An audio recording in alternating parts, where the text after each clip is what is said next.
Are you struggling with what to do to get your home prepared for sale? Here are 5 mistakes that I see sellers make when getting ready to list their home, and you're not gonna like number 1.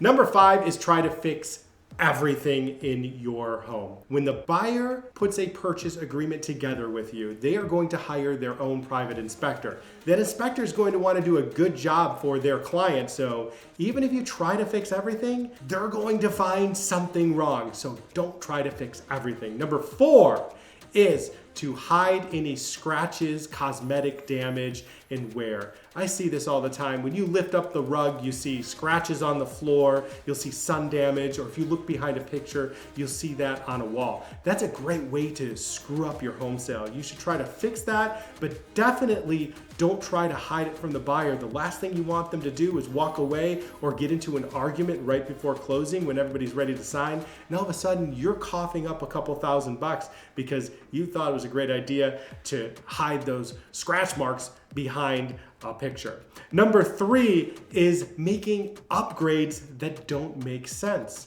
You should always consult with a real estate professional if you're using one, or look online for upgrades that give you the most amount of value, things like paint and carpeting and new flooring. But I often see sellers make upgrades that just don't fit the style of their home.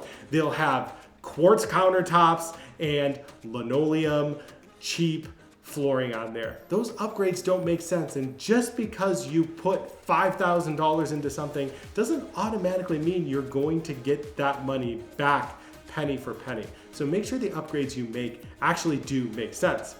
Number 2, leave too much deferred maintenance for the buyer. Of course, nobody expects you to leave them a brand new home, but if you need a new roof, new windows, new furnace, new hot water heater, you're gonna scare off almost every buyer in the market. You're gonna sit on the market so long that the buyer you end up with, that the price you get, you're not gonna be happy with that.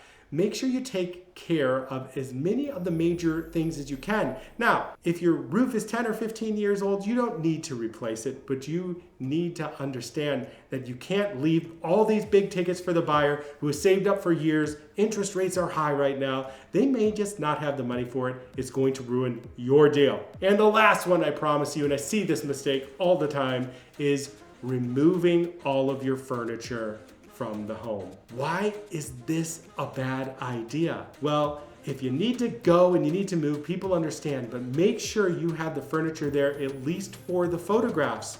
Because when somebody's walking through your home, a buyer's walking through a completely empty home, what are they thinking? They're thinking, well, this person's really motivated to get out of here. Plus, empty homes just don't feel as warm and as cozy. So you need some help.